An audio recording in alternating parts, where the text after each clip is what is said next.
The ravens came before sunrise.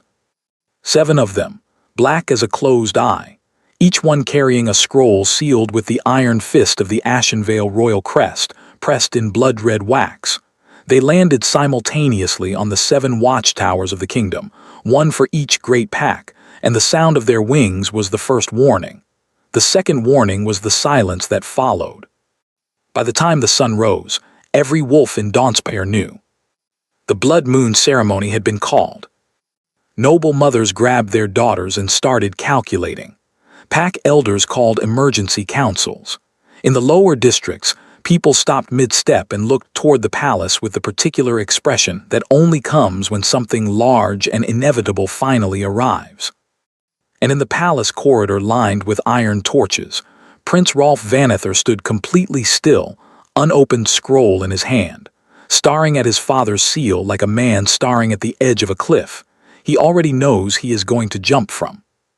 He broke the seal.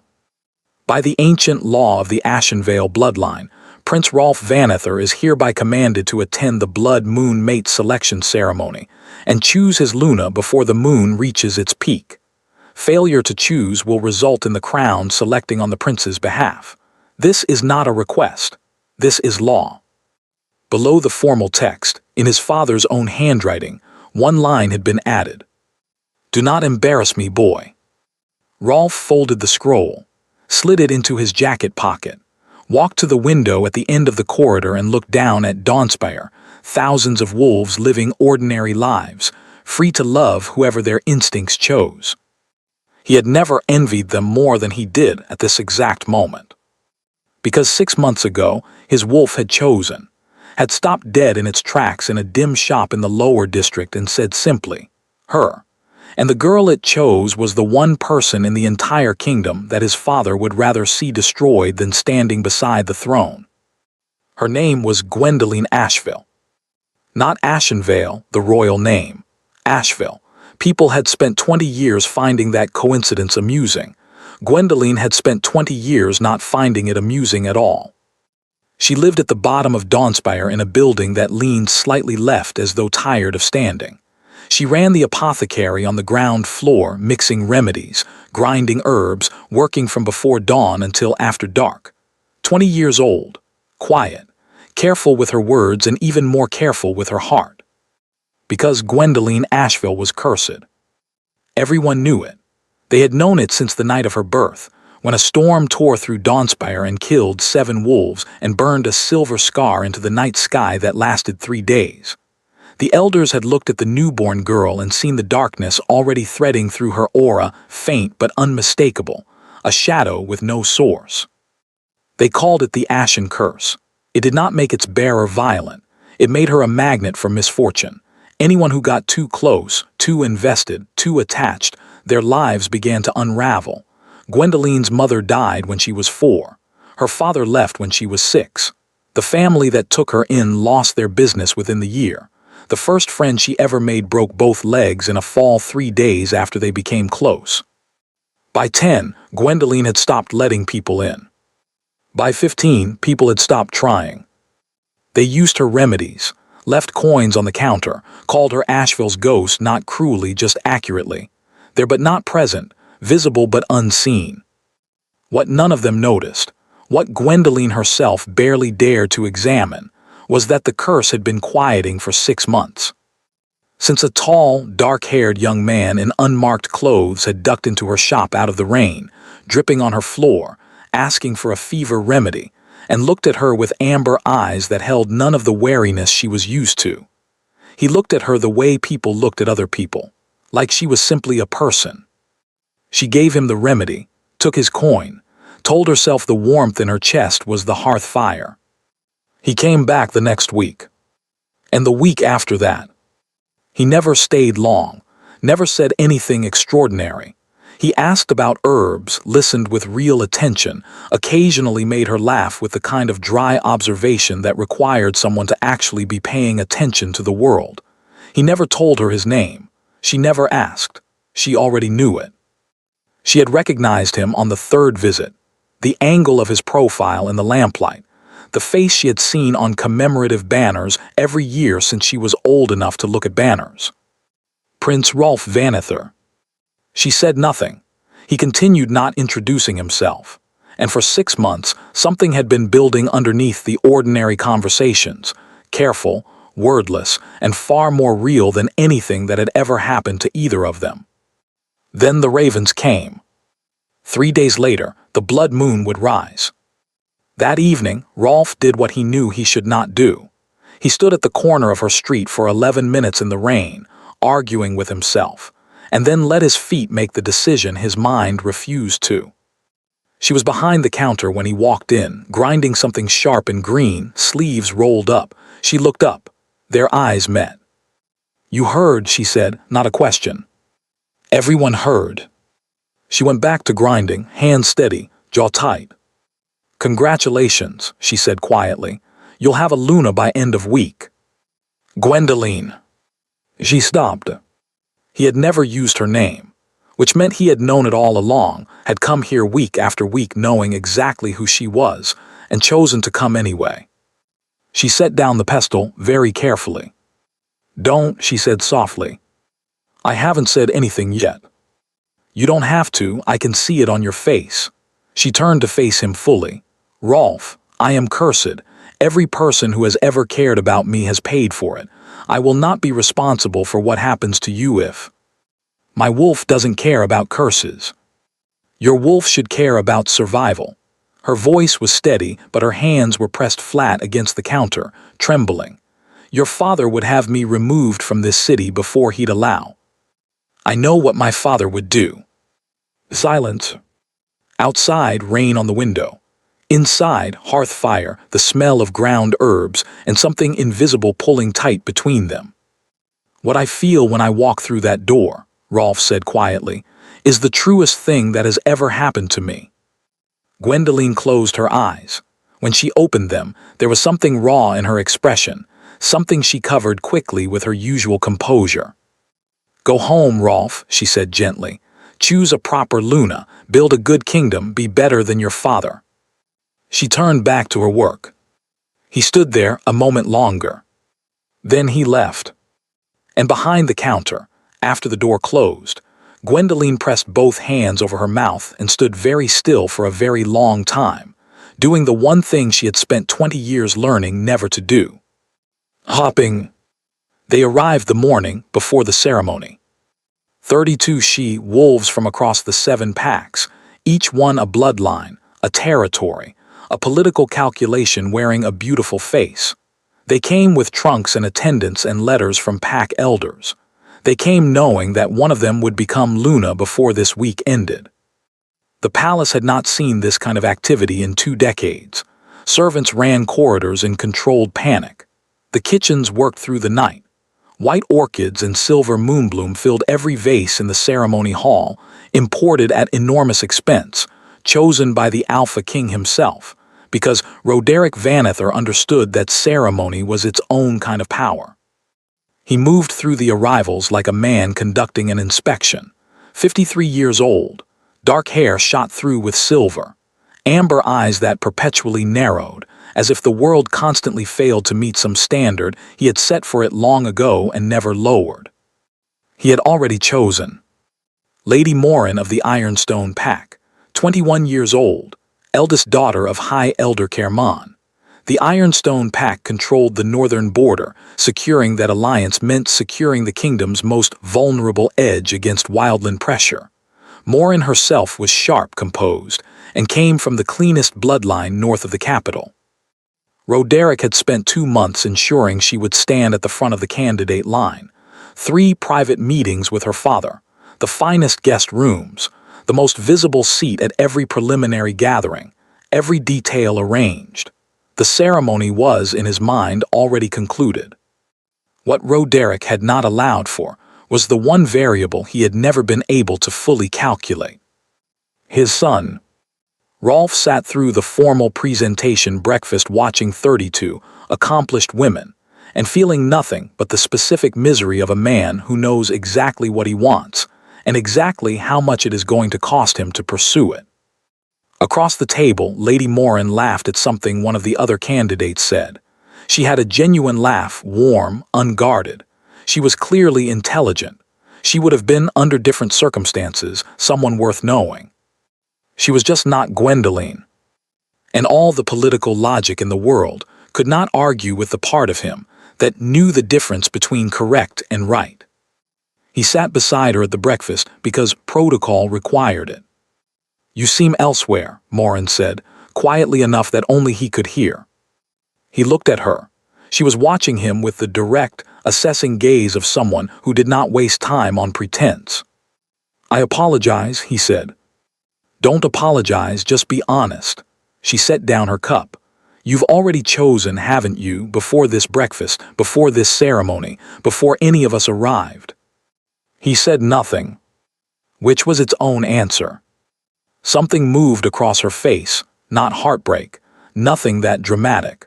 Something more like the acceptance of a person who is accustomed to reading situations clearly and acting accordingly. "Then I hope she's worth it," Morin said. She picked up her cup again. "For your sake and for the kingdom's." He returned to his rooms immediately after breakfast and spent 3 hours in the library, verifying every corner of an old law that most wolves had forgotten existed. He read the same passage 4 times to make sure. Then he went back to the lower district. The apothecary sign said "back tomorrow." The lights inside were still on. He knocked twice. "We're closed." "I know." A pause, then the lock turned. Gwendoline stood in the doorway with an expression that was resigned and conflicted and fiercely guarded all at once. She looked at him for a moment. "You're an incredibly stubborn person," she said. "Everyone says so." She let him in. She had been packing, a travel bag on the counter half filled, herbs bundled in cloth, a change of clothes, a small wooden box he'd never seen. The practiced, economical packing of someone who had done this before and expected to do it again. "Where?" he asked. "Somewhere that isn't here when this is over and you have a Luna and people look for someone to blame. Simple, no self-pity. I know how to disappear." "The right of true instinct," he said. She went still. "It hasn't been invoked in 117 years, he continued. "But it has never been removed from pack law. It allows the alpha heir to choose outside the presented candidates if he can demonstrate the mate bond before the council. I spent 3 hours in the library confirming it this morning." Gwendoline looked at him for a long time. "Your father," she said carefully, "will do everything in his power to stop it. What he will or won't allow and what the law actually says are 2 things he has spent 20 years making everyone forget are different." Rolf held her gaze. "I know what this costs. I know what risks it puts on you. I'm asking you to let me try anyway." She was quiet, working through it, every angle, every danger, every version of how this could go wrong. She was not a reckless person. She was someone who had survived by calculating risk with extreme care. "If this fails," she said, "I have no pack, no family, no one who will speak for me." "I will speak for you." "You are the problem in that scenario, Rolf." "Then I'll be the problem." His voice dropped. "Gwendoline, my wolf walked into this shop 6 months ago and sat down and refused to move. I've been fighting it because I knew what it meant. I am done fighting the right thing because it's difficult." She looked at him for the longest moment he had ever endured. "Okay," she said. One word. The most consequential word either of them had ever spoken. But what neither of them knew, what was coiled and waiting underneath everything, was that Gwendoline's presence at that ceremony would not simply challenge the Alpha King's political plan. It would unravel 20 years of buried history. And before it was over, one of them would almost not survive the unraveling. The ceremony hall held 500 wolves that night. It held more. Pack representatives who had not made the journey to Dawnspire in years had come. Noble families sent every member old enough to stand. The Council of 7 Elders occupied their raised platform with the particular stillness of people who understand that what is about to happen will be discussed for generations. The 32 candidates stood in their curved formation to the right of the central aisle, every one of them dressed, composed, and waiting. Lady Morin stood at the front. She was the only one in the formation who was not watching the doors. She was watching the Alpha King. The blood moon hung swollen and copper-red outside the high windows, bathing the hall in light that had no name, not warm, not cold, something in between that made everything feel slightly more final than it did on ordinary nights. Roderick took the judgment chair. The hall doors opened. Prince Rolf Vanether walked in. Black and silver ceremonial clothes, dark hair pushed back, expression completely composed. He walked the length of the hall without looking at the candidates, without looking at his father, without breaking stride, like a man who has made a decision so complete that the only thing left is to carry it to its end. He stopped at the center mark. Face the council. Elder Crestwin, eldest of the seven, 80 years of authority in her voice, began the formal opening. Prince Rolf Vanether, you are summoned before the Council of Seven under the blood moon. Do you come of your own will to fulfill your duty to the crown? I come of my own will, Rolf said, and before formal selection proceeds, I invoke the right of true instinct. The silence that followed was not ordinary silence. It was the silence of 500 wolves forgetting to breathe. On the judgment chair, Roderick went completely still. Every pack elder turned to look at Rolf. At the candidates' formation, whispers ran through the line like fire through dry grass. One of the younger candidates grabbed the arm of the woman beside her. Elder Crestwin's voice was measured and careful. The right of true instinct has not been invoked in 117 years. It has never been removed from pack law.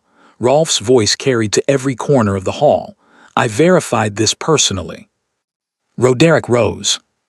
He did not shout. He did not need to. The alpha pressure radiating from him was enough to make lesser wolves step backward without realizing they were doing it. Rolf, one word, the temperature of midwinter. Father, we will discuss this privately. The right of true instinct cannot be invoked privately. Pack law is explicit. This is a public declaration before the council, or it is nothing. The entire hall watched Roderick calculate, watched him weigh his options against 500 witnesses and 7 elders and 3 centuries of law, watched the muscle work in his jaw. He sat back down. Proceed, Elder Crestwin said. Rolf turned toward the far doors, and Gwendoline walked in. The reaction was immediate and layered and loud. She wore a simple gray dress, no jewelry, no powder, hair down and loose. She walked into the ceremony hall exactly as she was, carrying nothing she had not come in with, and the recognition moved through the crowd like a wave. Is that, someone started. The cursed girl from the lower district. Asheville's ghost here, in this hall. The candidates' formation broke composure for the first time. 3 of them visibly stepped backward. 1 pressed a hand over her mouth. 2 pack nobles near the front began talking at the same time loudly, until the person beside each of them grabbed their arm. Lady Morin did not step back. She watched Gwendoline enter with the careful attention of someone storing information, rather than reacting to it. And at the front of the hall, on the judgment chair, Roderick looked at the girl in gray. His face did something it had not done in front of witnesses in a very long time. It showed fear. Not the calculated wariness of a king assessing a threat. Something older.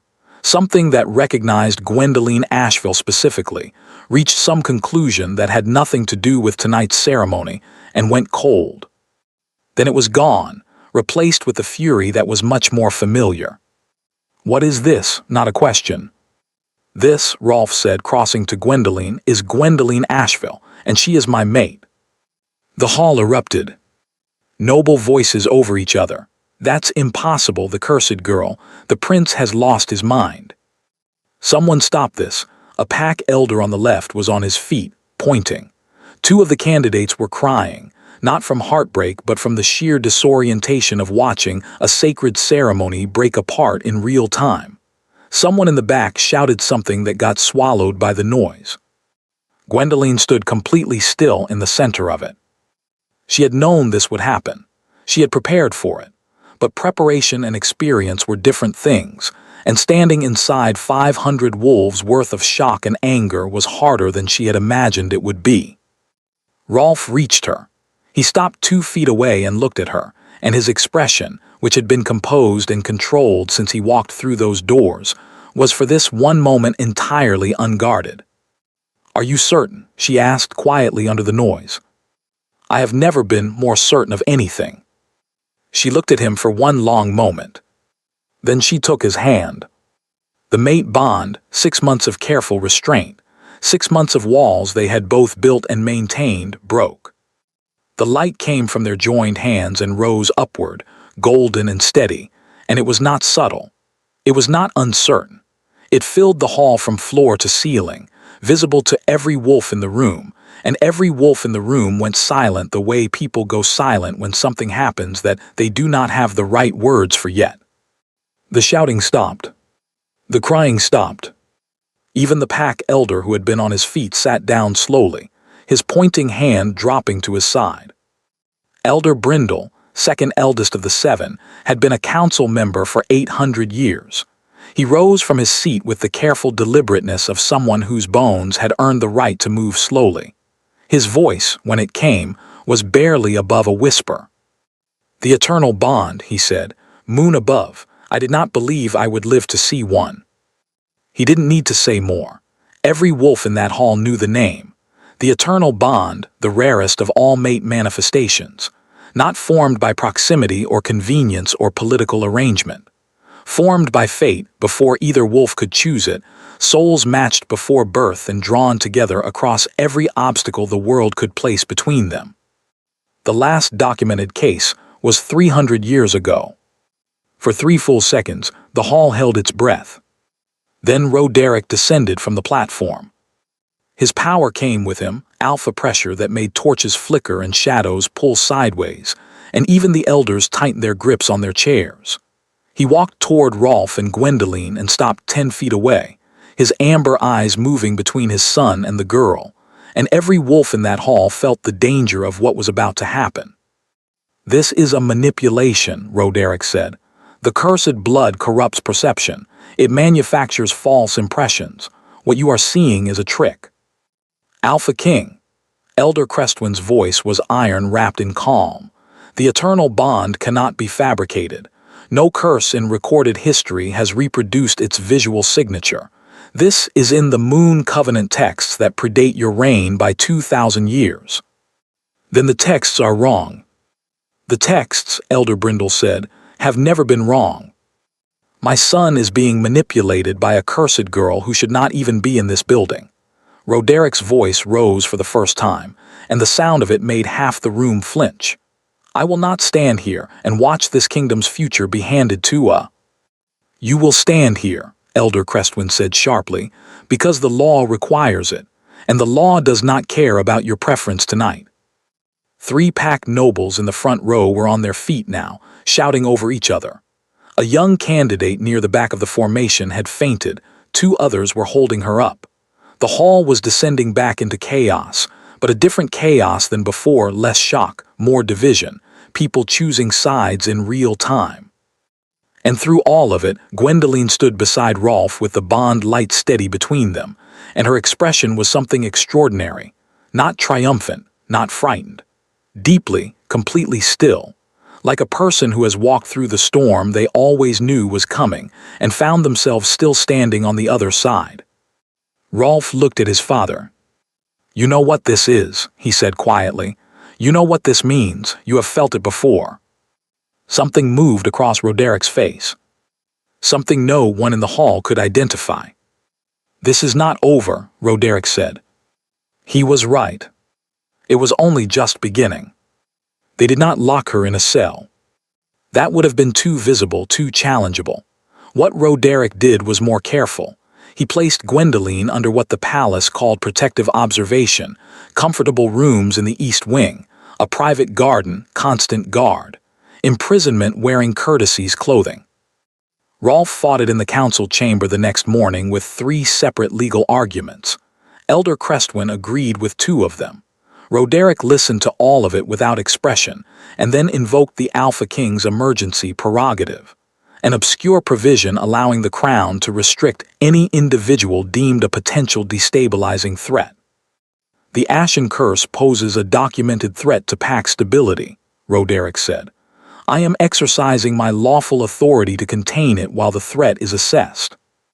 You are imprisoning my mate using a medical provision as a legal disguise, Rolf said. I am protecting this kingdom, as I have done for 30 years while you were being educated and fed and kept safe by the very stability you are currently dismantling. The session ended without resolution. Rolf went directly to the East Wing. Gwendoline was in the garden when he arrived, sitting on a stone bench by a dry fountain. She was not crying. She was not angry. She looked the way she always looked when the world arranged itself exactly the way she had always predicted it would, unsurprised, and quietly working out what to do about it. How are you? Rolf asked, sitting beside her. I've lived in smaller spaces, she said. At least there's a garden. He opened his mouth to apologize. She shook her head before he could. Don't, you knew this was a risk. I knew this was a risk. We both chose it. She looked at him steadily. How are you? He hadn't been asked that. He wasn't prepared for it. Angry, he said honestly, and afraid, and he stopped. Tell me. I'm afraid I've put you inside a worse version of the life you were already living. The words came out harder than he meant them to. You were free before. Confined, yes. Invisible, yes. But free to leave, free to disappear, free to survive. Now you're trapped in a palace because of a choice I made, and you're sitting here asking how I am and I. He stopped, put his hands over his face. Gwendoline was quiet for a moment.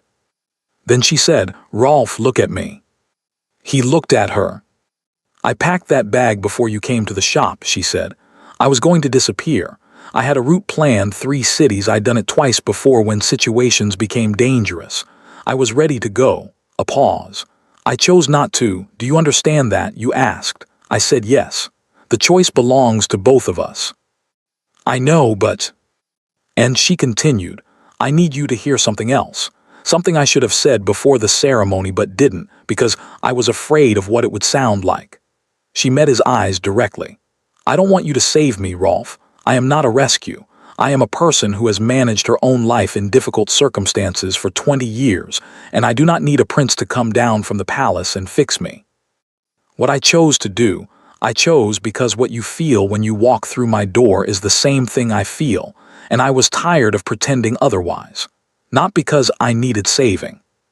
The silence that followed was a different kind of silence than the ones before. Rolf looked at her for a long moment. Is that what you think I'm doing? He said slowly. Saving you. I think you might not know the difference, she said, careful, honest.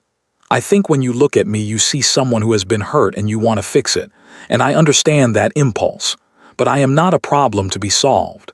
If this is going to work, if we are going to work, you need to see me as a partner, not a project. He was quiet for so long that she looked away. You're right, he said finally. She looked back. You are right, he said again.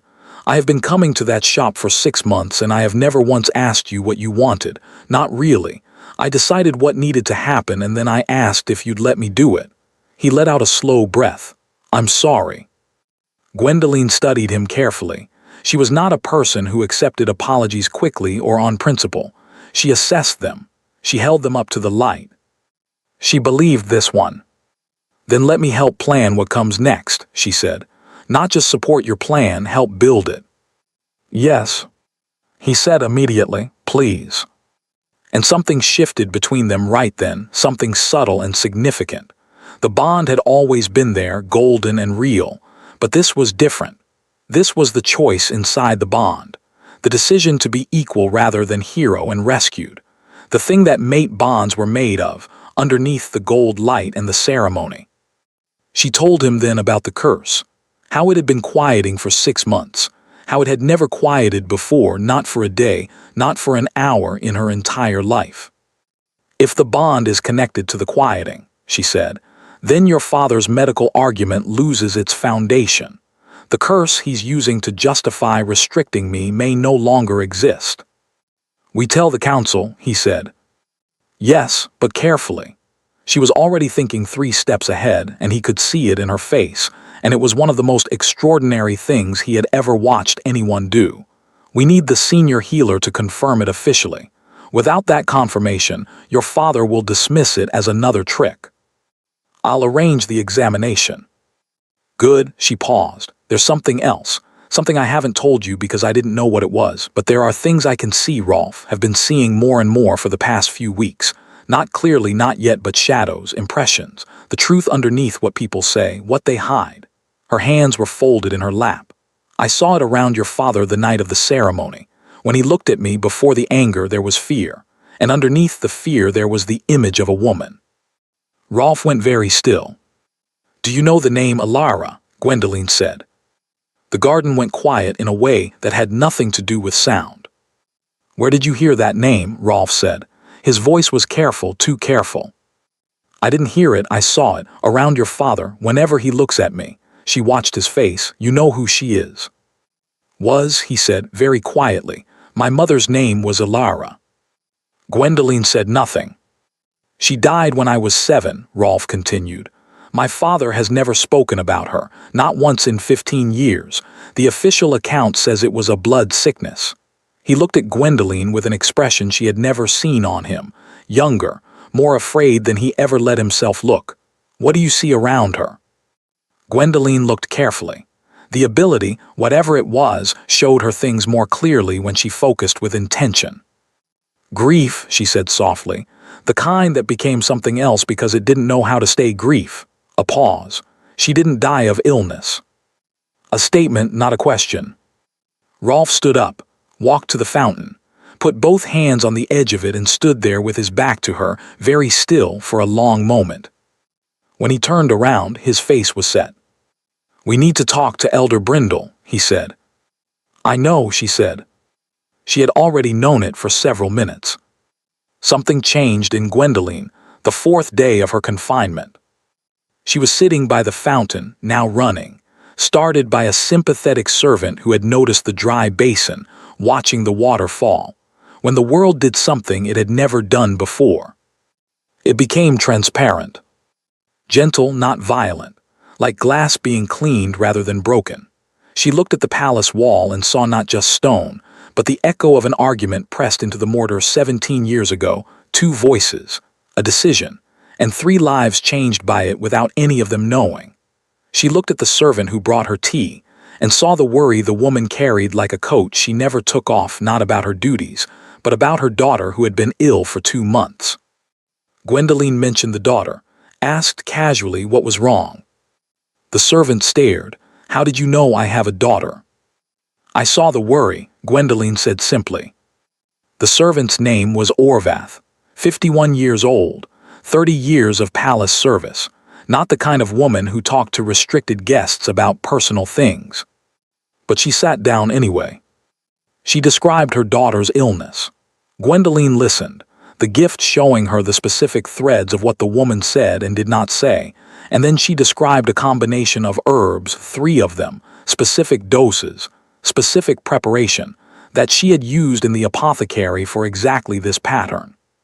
5 days later, the daughter began to recover. Word spread the way truth always spread among people with nothing to gain from lying, quickly and completely. The servants began coming to the East Wing garden in 1s and 2s, then in small groups. A kitchen boy with a persistent headache. A senior guard whose old shoulder wound had never properly healed. 2 young nobles who came nervously and left looking lighter than they had arrived.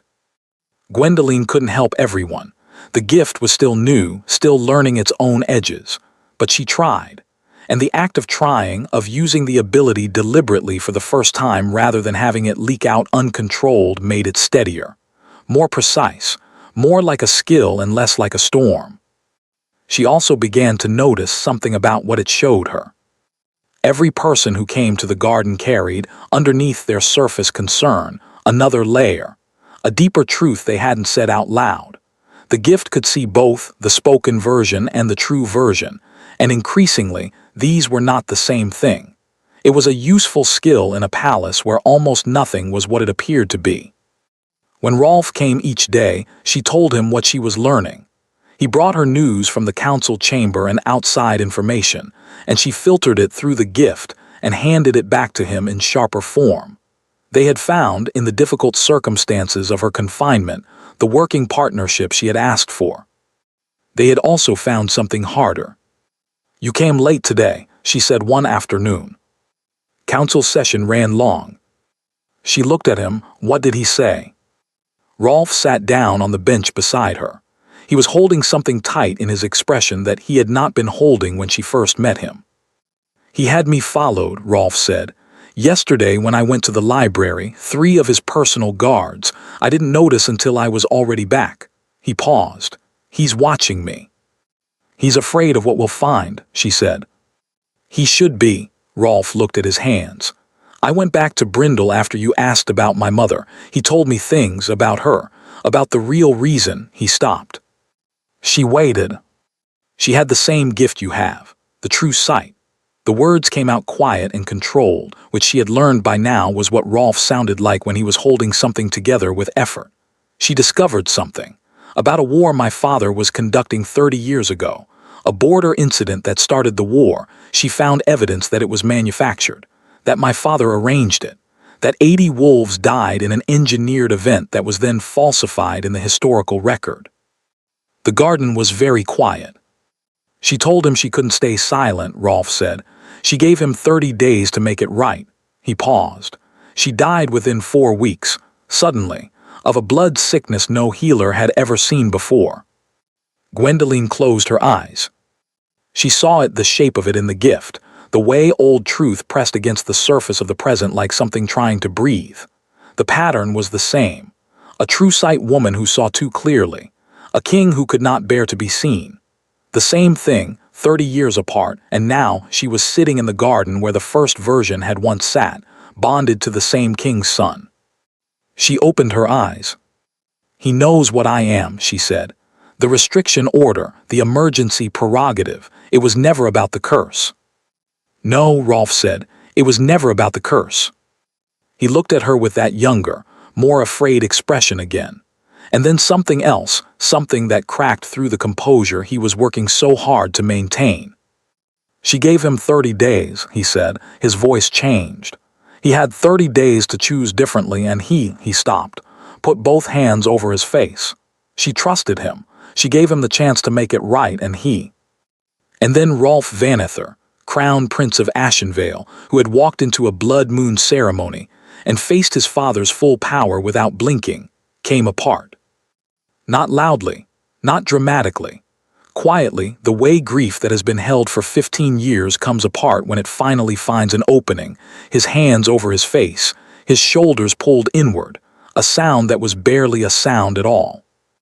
Gwendoline did not say anything reassuring. She did not tell him it would be all right or that he needed to be strong.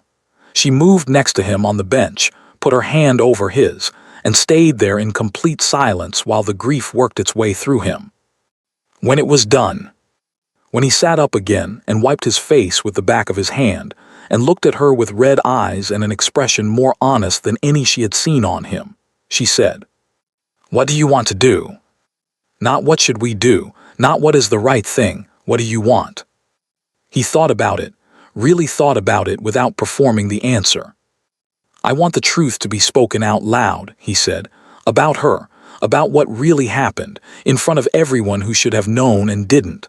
He looked at her, "And I want him to be the one to say it." She nodded. "Then that's what we'll build toward," she said. 2 weeks into the confinement, Lady Morin of the Ironstone Pack requested a meeting. Not with the council, not with the Alpha King, with Gwendoline. The guard brought the request to Rolf first, who brought it to Gwendoline, who looked at it for a long moment. "Let her come," Gwendoline said. He frowned. "She's a political opponent. Her father is one of my father's closest allies. She could be here to gather information." "She's not," Gwendoline said. She tapped her chest lightly. "I can't explain it better than that yet." Morin arrived the following afternoon, alone, without her attendant. She was taller than Gwendoline had realized from across the ceremony hall. She sat down on the garden bench across from Gwendoline and looked at her directly, with the same assessing frankness she had shown Rolf at the breakfast table. "I want to understand something," Morin said. "Not for my father, not for anyone in that hall, for myself." "Ask," Gwendoline said. "Do you love him? Not the bond. The bond isn't a choice. Everyone knows that. Do you, as a person who thought about it and chose, love Rolf Vanether?" Gwendoline held the question for a moment. "Yes," she said. Morin looked at her, and the curse. "It was never a curse," Gwendoline said. "Or it was, and it was also something else that the curse was sitting on top of. I'm still learning what it is." She paused. "You came here to decide whether to support us." Morin's mouth moved in something that was almost a smile. "You do see clearly." "I'm getting better at it." "My father arranged for me to be here," Morin said. "He spent 2 months working that arrangement, meeting with the Alpha King, ensuring my placement in the ceremony. He wants this alliance. He needs it. There are things happening in the Ironstone territory that a royal connection would protect him from." She was perfectly composed and perfectly direct. "What he did not ask me is whether I wanted it." Gwendoline said nothing. Let the silence be what it needed to be. "I watched you walk into that hall," Morin said, "in that gray dress, with nothing borrowed and nothing performed. And I watched that gold light rise from your hands, and I watched the Alpha King's face go through fear before it went through fury." She looked at Gwendoline steadily. "I have never seen him afraid, not once. And I thought, what does she know that frightens him?" "Quite a lot, as it turns out," Gwendoline said. Morin nodded slowly.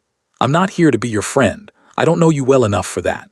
I'm here because I've watched this court for 3 weeks, and what I see is a king using law as a personal weapon and a prince who is trying to fight back with the same law and not quite having enough people behind him." She paused. "I have 17 votes in the Northern Alliance. My father doesn't know I know that, but I do, and I'm considering what I want to do with them." "What do you want in return?" Gwendoline asked. "I want the Ironstone Pact's trade restrictions reviewed by a council that isn't influenced by favors my father has already exchanged. I want that review completed before the next harvest season." She held Gwendoline's gaze. "And I want to be spoken to like this, directly, when it matters." "I can promise you the second thing," Gwendoline said. "The first thing I can advocate for. The decision is the council's, not mine." "That's an honest answer," Morin said. She stood. "I'll be in touch through the healer Vethara.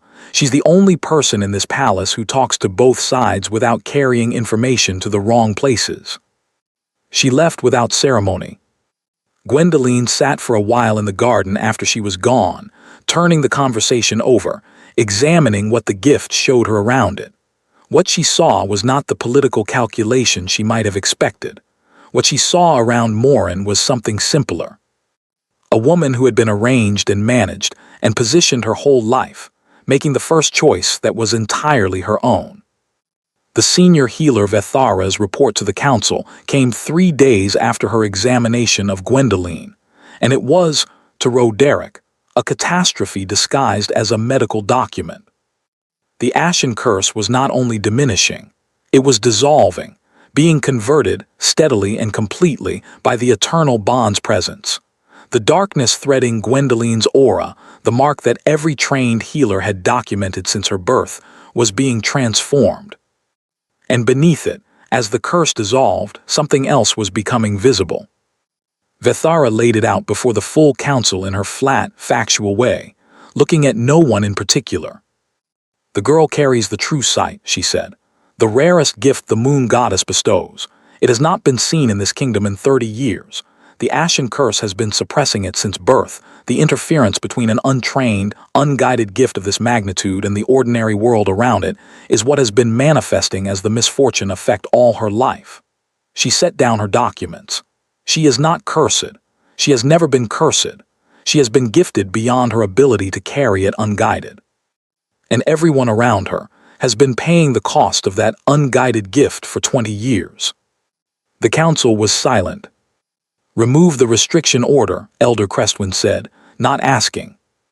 "The restriction order stands," Roderick said. "On what grounds?" Rolf said. "Medical assessment has just established there is no medical basis. What grounds?" on the grounds of my authority as Alpha King, which I am not required to justify to. You are required to justify it to this council, Elder Brindle said. He said it quietly, which was worse than if he had shouted it. You have always been required to justify it to this council. You have simply been allowed to forget that for a very long time. Roderick looked at the old elder. Brindle looked back. And in that exchange, something shifted in the room that had nothing to do with what was being said out loud. The session ended without resolution, but the room that emptied was different from the room that had filled, and everyone who walked out of it knew it. They spent a week building what came next. Rolf moved carefully, deliberately, checking every detail. Brindle, who had been carrying certain documents for 15 years and waiting for a moment when presenting them, would not simply result in their destruction, understood the timing. Morin's 17 votes were confirmed through a channel that could not be traced back to either of them. And Gwendoline, in the East Wing Garden, continued to do something that was becoming more extraordinary by the day. The true sight sharpened. It was not gradual anymore. It came in flashes, vivid, specific, sometimes disorienting. She would be sitting quietly and the world would briefly go silver, and she would see the shadow thread of something. A decision made in this room 17 years ago, a lie told in this corridor last week, a consequence spreading from a choice so old that no one alive remembered making it. She learned to breathe through the flashes, to record what she saw before it faded, to separate the vivid from the symbolic, the relevant from the noise.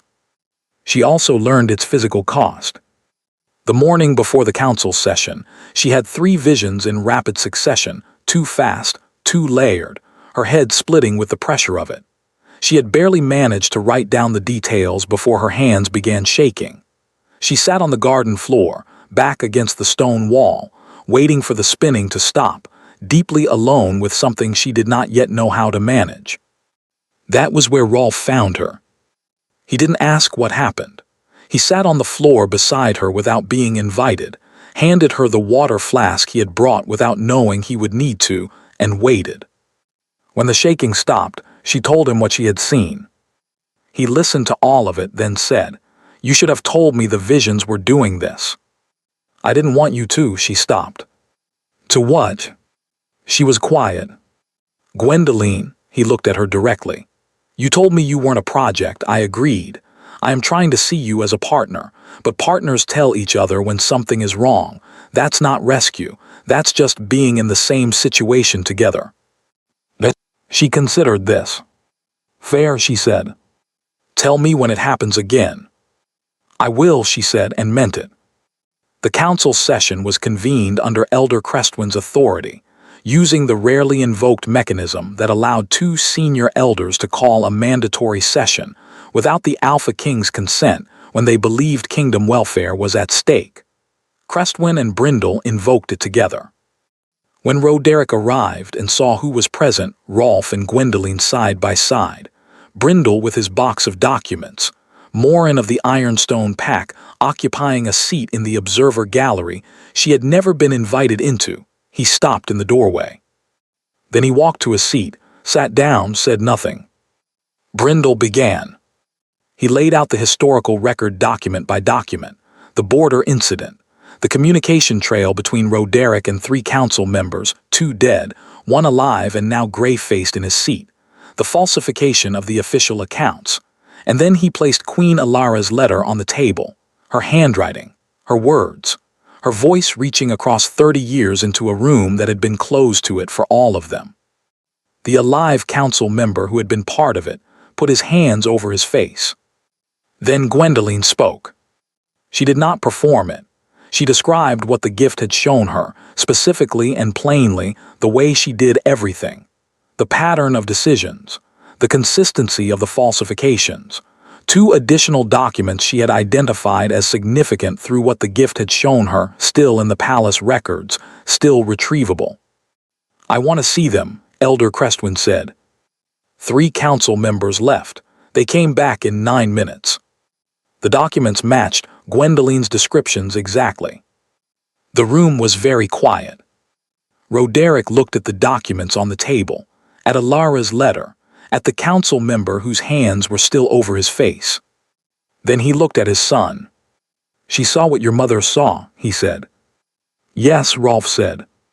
"And you brought it here." "Yes." Something happened to Roderic's face then. It was not dramatic. It was the opposite of dramatic, a slow, quiet collapse of something that had been held rigid for 30 years, like a wall that had been absorbing pressure for so long that, when it finally gave way, it crumbled rather than fell. "The 80 wolves," Rolf said, and his voice was very controlled. "They deserve to be named. The Eastern families deserve the true account. My mother deserves to have it said out loud that she did not die of a blood sickness." He paused. "And you are going to be the one to say it." "The inquiry," one elder began. "He is going to say it," Rolf repeated. "Now, in this room, before any formal proceedings, before any legal process. He is going to say it plainly, the way it happened, without political language or evasion, and then we will discuss what comes next." The council waited. Roderick was quiet for so long that Crestwin began to draw breath to speak. "I engineered the border incident," Roderick said. "The room absorbed it. I falsified the historical record. I invoked emergency powers without council knowledge. I removed the only person who had the evidence and the will to expose it." His voice was flat and precise. "I have told myself for 30 years that it was for the kingdom. I have told myself so many times that I cannot remember when I stopped believing it." He looked at Alara's letter on the table. "She gave me 30 days. She believed I would choose differently." He was quiet. "I did not deserve that belief. Not an apology. Not quite. But truth spoken plainly in a room full of witnesses, which was its own kind of beginning. 'The Eastern families,' he said. 'I will write the disclosure myself. I will sign it. I will send personal representatives to every family affected.'" He paused. "The council will decide what comes next for me. I will accept it." Elder Crestwin looked at him for a long time. "The restriction order on Lady Gwendoline is lifted," she said. "The eternal bond is formally recognized. The investigation into the events of 30 years ago will be conducted through the full council with complete access to all palace records." She turned to face the hall. "This session is not concluded. It is only beginning." They lifted the restriction order that evening. Gwendoline walked out of the east wing into the main corridor, stopped and breathed. Rolf was waiting, not with ceremony, just leaning against the wall, arms crossed, doing a poor impression of being relaxed. She looked at him. "Hungry?" he asked. She laughed, a real one, the kind that surprised her, completely. He took her to the kitchens, not the formal dining room with its weight of expectation. The palace kitchens at midnight, where the overnight cook took one look at both of them, set 2 plates on the prep table without comment, and left them to it. They ate bread and roasted vegetables and something sweet. They talked about nothing consequential. "The apothecary," she said, "I need to go back." "When you want. Not to live there, just to close it properly. Say goodbye." She looked at the plate. "It was my whole life for 6 years. It deserves a proper goodbye." "Then we go." She looked at him across the plates and the remains of the meal. "I owe you something," he said. She raised an eyebrow. "You told me in the garden that you're not a rescue." I agreed, "but I've been watching myself these past weeks and I don't think I've fully understood what that means yet." He met her eyes. "What do you want, Gwendoline? Not what comes next for the kingdom, not what the council needs, not what I want or what's strategically useful. What do you want for your own life?" She held the question. "The healer network," she said. "I want to build it properly, not just as a political proposal, as an actual system. Village healers, trained well, supplied well, connected to each other. People in the outer territories have been without proper medical care for 2 generations, and nobody in this palace has thought seriously about it because none of them have ever lived without it." She paused. "I want that, not because it would make me useful to you, because it's right and I know how to do it." "Done," he said. "It's not yours to just. I mean, I will support it with everything I have. Council resources, my name where it helps. It's your project, I'm not leading it." He paused. "I'm learning." She smiled. The real one. The one she had only shown him a handful of times and that still did something specific to his chest. "You're getting better at it," she said. "I have a good teacher," he said, "one who doesn't let me get away with anything." They sat in the warm kitchen until past 2 in the morning. And in that time, they did something more important than any council strategy or legal argument they had built together. They learned how to be ordinary with each other, which was the most important skill either of them would ever develop. The formal disclosure to the Eastern family took 3 months. Roderick conducted it himself, as he had committed. He traveled to 4 Eastern territories in person, a thing the Alpha King had not done without military context in 20 years, and he sat across from families who had spent 30 years living a false story about how they had lost their people. He answered every question. He used no political language.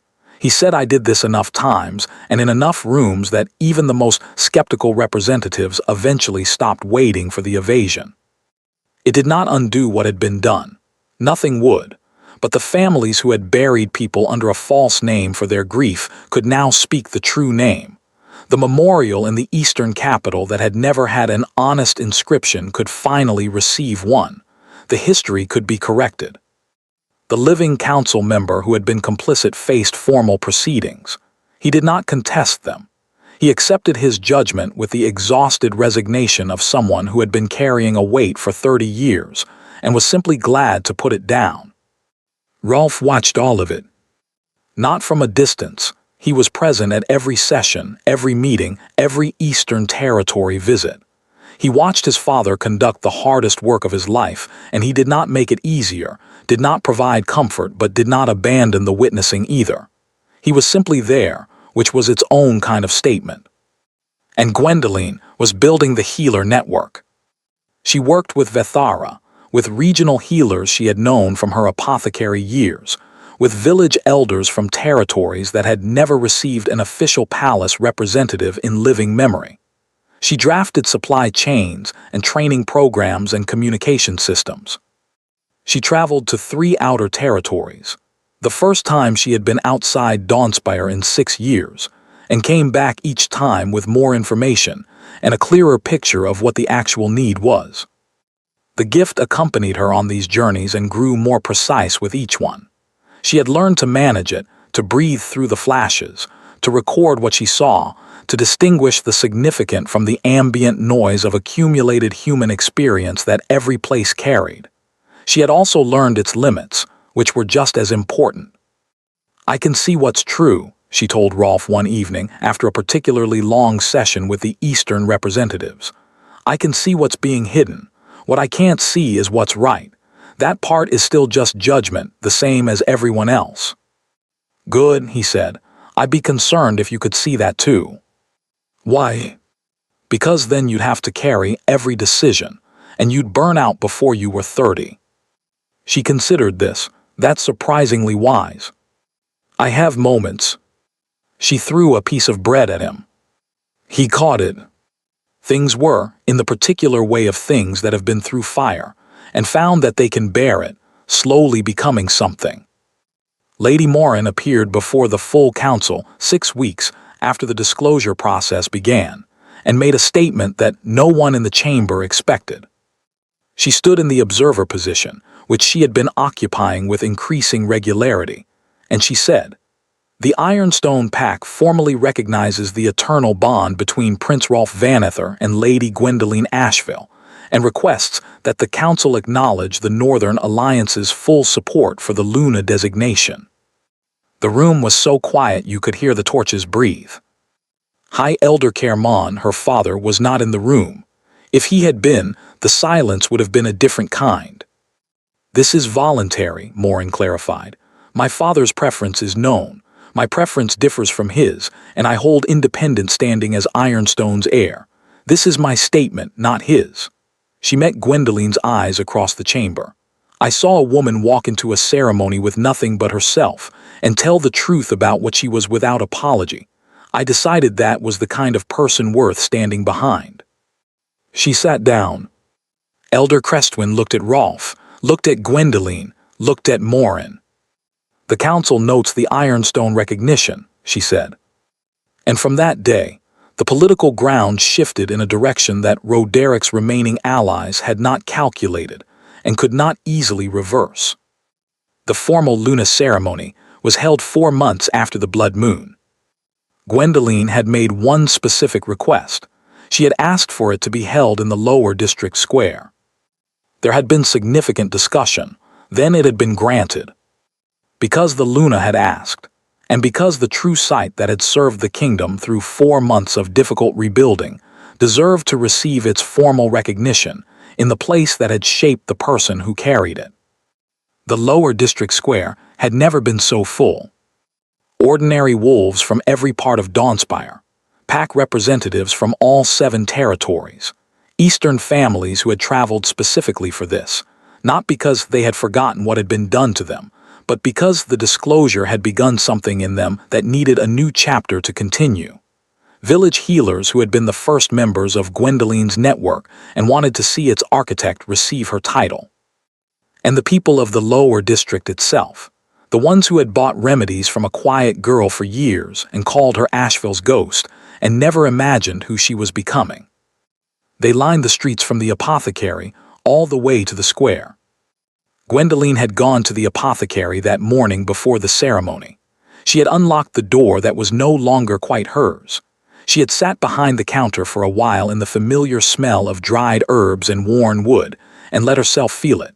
The years of silence, the careful management of her distance from other people, the mornings she had woken here certain that this was the full scope of her life. She thanked it not dramatically, just quietly to herself. "You kept me safe until I was ready for something else." Then she locked the door, turned around. And the lower district was waiting. They called her name as she walked. Not all of them, some just watched, with the warm, particular intensity of people recognizing one of their own doing something they had never imagined possible. But enough of them called it that the sound of it, Gwendoline, Gwendoline, moved through the street like something alive. She did not cry. She was not that kind of person. But she felt it, every voice, the way you feel something you have spent your entire life not knowing you were waiting for. Rolf was at the center of the square, simple ceremonial black and silver, no heavy crown, no armor. He watched her come through the crowd and his expression was the one he had been wearing the first day he walked into the apothecary, open, unhurried, looking at her like she was simply a person. She stopped in front of him. Elder Crestwin, who had formalized Alara and Roderic's bond 30 years ago, and had been waiting with the particular patience of someone who understood exactly what this moment was, began the ceremony. The vows were old, older than the Ashenvale Kingdom, reaching back to the first pax, the first covenant, the first time the moon goddess had spoken to the wolves and told them what she valued in the bonds they made. "Do you take this wolf as your mate, your partner, your equal in all things the crown requires and all things it does not? Do you pledge your honesty above all, your counsel before all, your loyalty through all that comes?" "I do," Gwendoline said. Her voice was clear. The square heard every word. "Do you take this wolf as your Luna, your partner, your equal in all things the crown requires and all things it does not? Do you pledge your trust above all, your protection before all, your faithfulness through all that comes?" "I do," Rolf said. The eternal bond sealed. Not with the tentative golden light of the blood moon ceremony 4 months ago, with something established and certain and fully itself. The bond at its full expression, visible to every wolf in the square, the moon goddess's mark on a choice she had been building toward for much longer than either of them knew. Gold light, rising into the afternoon sky. Steady as a heartbeat. The square was quiet for one moment. Then it wasn't. Roderick stood at the back of the crowd. No announcement, no guard, clothes that did not identify him as king, face half-turned from the direction most people were looking. He had been there from before Gwendoline walked through from the apothecary direction. He had watched the whole of it. When the bond light rose, he watched that too. Elder Brindle found him there 20 minutes into the celebration, standing at the edge of the crowd, the way someone stands at the edge of a fire they lit 20 years ago, and have only now come back to look at. "You came," Brindle said. "I came," Roderick said. They stood in silence for a while, watching the celebration, watching Rolf move through the crowd with the easy warmth of someone who had spent 6 months learning a new way to inhabit a space, watching Gwendoline, surrounded by lower district women who had always bought her remedies and were now expressing years of careful distance transforming into something warmer and louder. "She's different from Alara," Roderick said. "Harder, less inclined to believe people will choose well if given the chance." "Alara had less reason to doubt it," Brindle said. "This one has had 20 years of evidence to the contrary." A pause. "She's possibly more suited to the work because of it." Roderick nodded slowly. "He's happy," Roderick said. "Not about Gwendoline, about his son." "Yes. I did not make him happy. In his entire childhood I did not." He stopped. "No," Brindle agreed, "you didn't." The silence between them was not comfortable. It was honest, which was, after 30 years of a different kind of silence, something. "The Eastern families," Roderick said. "The Third Territory, the Corvin family, the father. He told me he forgave me." His voice was strange. "I told him he shouldn't. That forgiveness was a gift I hadn't earned and he should keep it for someone who had." Brindle turned to look at him. "He said it wasn't for me," Roderick said. "He said it was for himself, so he could put it down." A long pause. "I have been thinking about that for 3 weeks.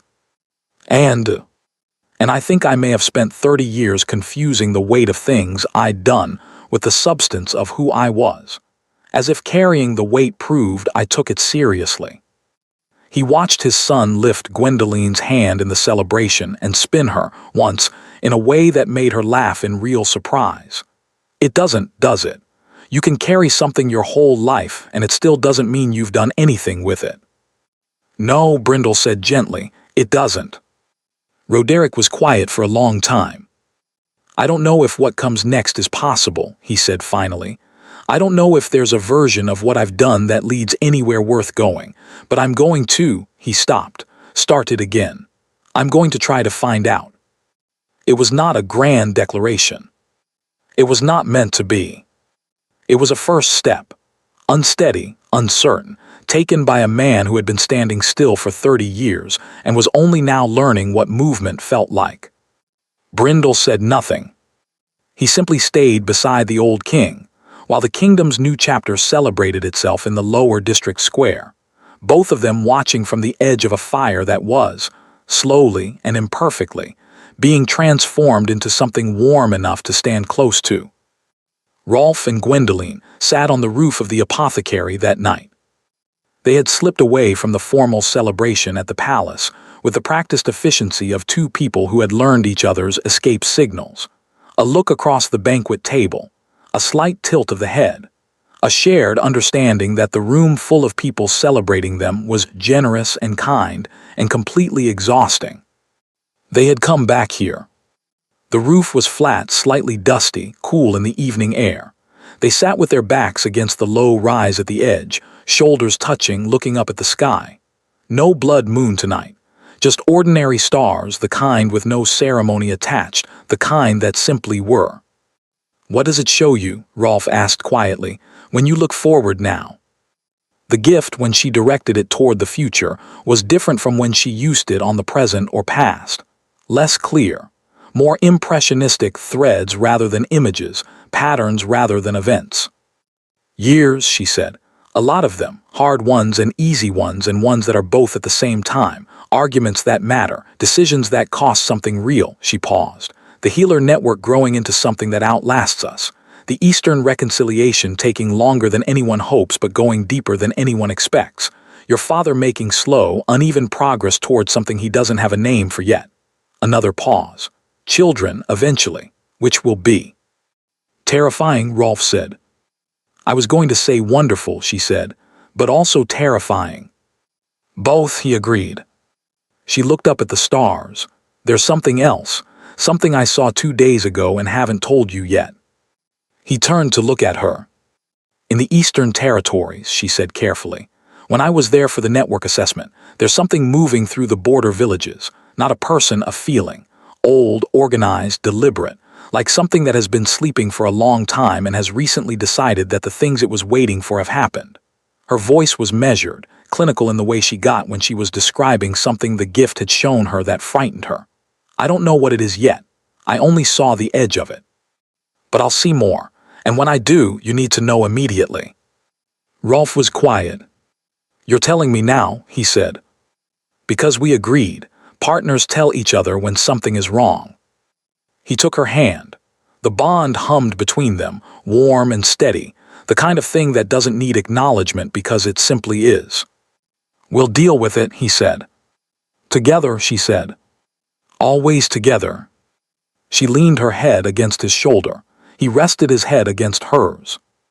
Below them, the lower district breathed its ordinary nighttime breath.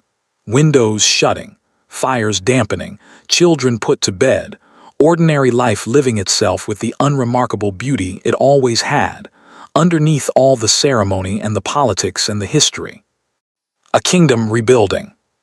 Not finished, not healed, not clean of everything that had been done within it. But honest for the first time in 30 years. And honesty, as it turned out, was enough to begin with. The Alpha King ordered his son to choose his mate at the blood moon ceremony. He did not specify who. He did not consider the girl in gray from the lower district, who no one had ever looked at directly, and everyone had always underestimated, and whose so-called curse turned out to be the most extraordinary gift the moon goddess had given this kingdom in 300 years. When the prince looked at her, only her, before the council and the crowd and the full weight of the blood moon, the kingdom shook. It shook because the eternal bond does not lie and cannot be argued with. It shook because a true sight Luna, standing in the hall where 30 years of buried secrets had lived undisturbed, was the one thing those secrets could not survive. And it shook because a 3-year-old boy who became a king, who became a man, who finally learned the difference between power and strength, looked at the girl everyone had called cursed and chose her anyway. The blood moon had not chosen perfection. It had chosen truth. And truth, given enough time and enough people willing to stand inside it, has a way of making everything else possible. In the tradition of the moon keepers, it is said, what the goddess chooses, she chooses for reasons older than any kingdom and larger than any single life. The cursed girl who healed a broken throne, the prince who chose right over easy, the bond that told the truth when everyone else had agreed to lie. The eternal bond endured. The healer network spread to every territory within a generation. The Eastern Reconciliation became the model by which 3 other kingdoms resolved conflicts that had lasted centuries. And in the border villages of the East, something that had been sleeping for a very long time opened one eye, looked at the Luna who could see it, and began to move. But that is a story for another night.